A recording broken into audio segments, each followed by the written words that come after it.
One easy way to boost sales. Thanks for tuning in today. This is probably one of my most favorite things to share from my playbook in being a business owner, in spending time turning around businesses. I really enjoy talking about this. So I'm going to share something with you that has been a great complement to the cash flow quadrant. Click the link below or in the show notes to see what that's all about. But that is basically a framework that I use to move businesses from struggling to investing and to ultimately help an entrepreneur move their business from a struggling position all the way through to where they're flush with cash. So make sure you check that out. But in today's episode, I'm going to be talking about a tactic that I use. And again, it caters to, kind of my nerdy Excel finance brain. So I'm going to share that with you. I'm very excited to do that. But before I do, I just want to say thanks. I am having, on average, one, maybe two calls a day with entrepreneurs that are seeing this content. Today, I chatted for 45 minutes with somebody who's looking at getting into the apparel business, and they're looking at maybe doing an app or an online web app to help kids and parents who are dealing with trauma in their lives. And it was just very great to be able to share some thoughts. This particular individual thought I had something to offer. And what I was able to share also helped me sort of think through just a couple of things that I'm considering in one business in particular that I'm involved with. So I've really enjoyed this. If you're an entrepreneur, there's a link somewhere where we can connect and we can get together and chat. And I just want to say thanks. It's been a lot of fun, and I hope to continue to build out this network of entrepreneurs. I think what I'm going to end up doing is putting everyone together in maybe like a once a month workshop or a master class or something where I can sort of take everything that entrepreneurs have said that I've talked to, invite those same entrepreneurs into a session, and we can get maybe a little deeper in some of the issues that were discussed. And it'd be a great way for me to hear about what the follow-up was after our conversation. So anyway, thanks very much. But let's get into today's topic, which is near and dear to my heart, because it has come out of blood, sweat, and blood and sweat, trying to come up with low cost, easy ways to generate sales. And simply because of the way my mind works, this was one way that I came up with. And I have talked before about how important a CRM system is. Many small business owners know that they should have a CRM system, but they don't really invest the amount of time that they should in it. And that's mostly because it is kind of nerdy. It does require some knowledge. It's not something that you can do on Monday and then pick it up a month from now. You do need to really be using your CRM system. Across my portfolio, I happen to use HubSpot. It's been great for me. I use it more like a data container, and at the nerdy level, we use APIs to push and pull data in and out of it. But for purposes of today, the concept that I want to share with you is this idea of scoring your contact management system. So what does that mean? Most business owners have a CRM, a customer relationship management system, but they don't really use it. They use it to capture kind of the first sale. They put, maybe if anything, they put some information in there, but they don't really manage that information. They don't send a piece of marketing material out minimum 90 days, even 60 days. They definitely don't use it to record any of their sales activities, like their emails that are going back and forth. And they're missing out on just the best part of being able to capture your interactions and your engagements with customers, because ultimately all of those insights can be used to do what I'm going to talk about today. And that is scoring everyone in your customer relationship system. So what does that mean? It means if I was to sit down with you and we were going to talk about your customers, and you were going to tell me how you desperately needed to generate and boost your sales. We would sit down, we'd have a conversation, and I would say, okay, great. How many people are in your database? And I will just assume, for purposes of today's episode, that you do have a CRM system and you somewhat use it after the point of that initial sale that you get from a brand new customer. So I would sit down and say, how many people in your database? Hopefully you'd give me an answer like, we have like 600 or 6,000, or we have some number of people that over the years we have somehow cobbled into our CRM system. And I would say, great. If today you could only call 12 of them, which 12 would you call? Most business owners will kind of be cheeky and they'll say, oh, well, I call this guy and I call that guy and I call this person, and that's because I know these people and they know me. And I'd say, great, but what if I had to call them? I don't know anything. I don't know the past sales that they had. I don't know the name of their nephew or the name of their dog or the name of their partner. How would I, if I only could make 12 calls and I had to make them to the people that were most likely, or the customers that were most likely to engage with us on a sales basis, that meaning they would give us business, who would I call?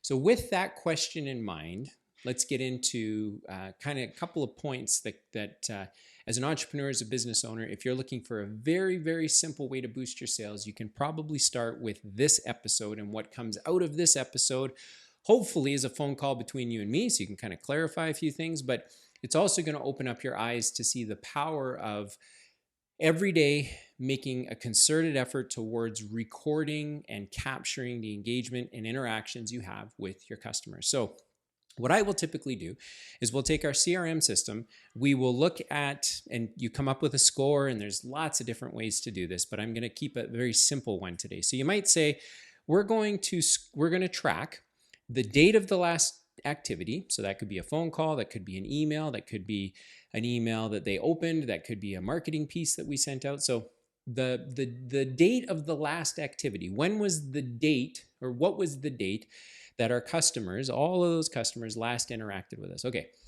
what is the date of the next activity? Because most businesses don't schedule the very next time they're going to talk to every single customer. I generally have a rule that in our portfolio, if I was to open up a customer's file, I would not only see all of the historical interactions, but the most important thing I would find is the next time we're going to do something with that person. So I get that date. Then I'd have some basic metrics, like what's their average, what is the volume or the total sales that they have done with us over what period of time. Then, this is where the power kicks in, I would begin using some of the engagement metrics, like when was the last time they opened an email? When was the last time they clicked on something in an email? When was the last time they visited a unique URL on our website? And so I'm not going to go any deeper than that, because it can get pretty nerdy after this. And this is why I get so excited, because once you get your head around this and you see it work, as I have seen over the last several years, it really becomes addicting, and someone like me wants to tinker with it and try and make it better. But what happens is, if you're able to find that information, then what you do is you give a weighting to each of those things. So you might say, if the date of the last activity with someone was within the last week, we're going to score them a 1. But if the date of the last activity was 30 days ago or 45 days ago, we're going to score them a 4. And if the date of the last activity was 6 months ago, we're going to score them a 10. The idea being that for that particular piece of the score, you're going to give more weight to somebody that hasn't been contacted in a while versus someone that was recently contacted. And then you just go through each of the variables and you have the same type of conversation. You might say, if someone has been clicking on our emails, we will give them a 3. If someone has not been clicking on our emails, we will give them a 5.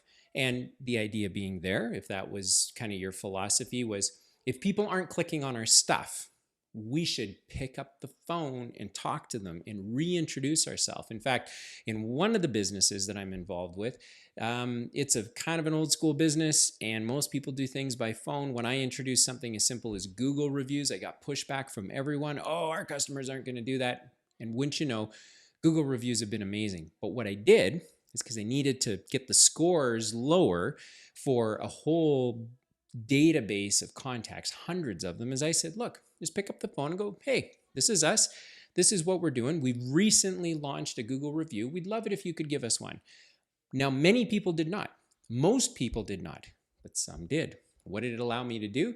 It gave me the opportunity to have someone on our team reach out, touch our customers, and update that particular field inside of our system. Now that is one piece of information that we now use on a regular basis, and it gives us an excuse to contact someone if they're not interacting with us. So we picked up the phone, called everyone, told them, hey, this is what we're doing. Then we sent them an email with a link to a Google review. What did that do? We got to record the call. So there's some engagement, interaction. Then the system allowed us to track, did they open the email? Because we score those a little differently. And did they click on the Google review link? That gets scored a little differently. And then ultimately, did they leave us a Google review, which we don't score at all. And so with something as basic as this, we were able, believe it or not, we were able to begin trading out some of our customers because the business really wasn't in sales and marketing mode before. Again, for clarity, I define marketing as one-to-many, your business to the entire marketplace, versus one-to-one, which would be your business to a specific customer that is going to purchase something from you.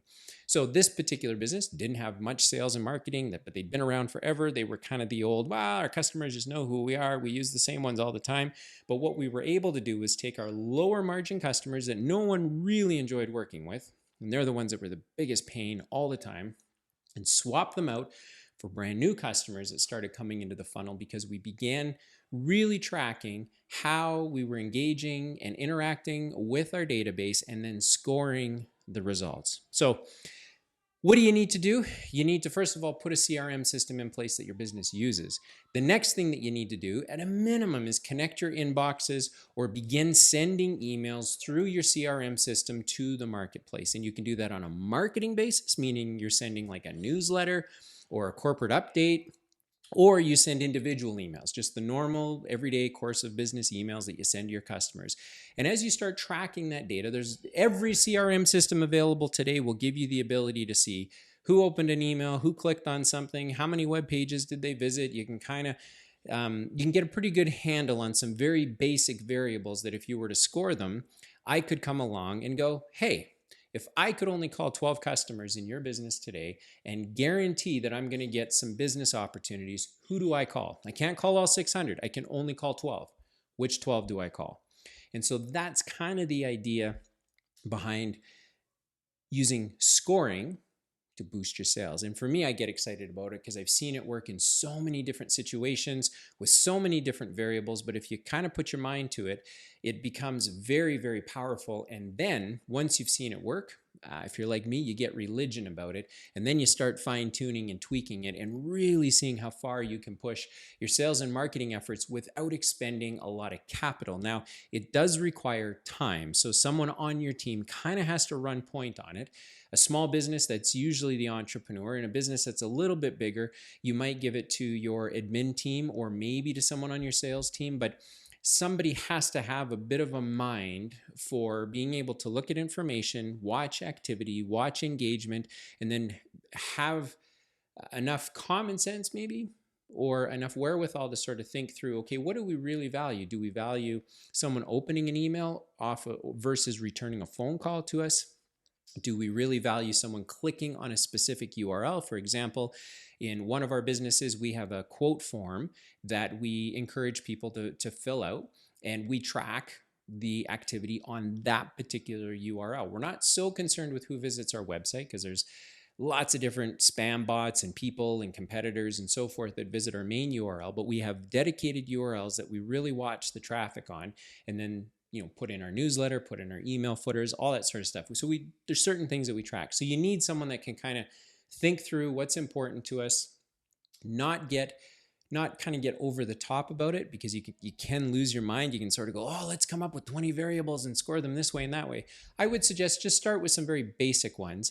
And those basic ones should be driven around this idea that the people we have not spoken to or interact with or engaged with over the longest period of time, those are the people that get the higher score, because we want to make sure everyone's score is really low. Or you can do the inverse. You can give people you haven't spoken to in a very long time a very low score, and your job is to build a scoring system off of 4 or 5 variables that push the score up so you know who to talk to. But the point of the exercise is you and I should be able to have coffee. I should be able to ask a question like, if I could only make 12 or 13 calls or 8 calls right now, who would I call?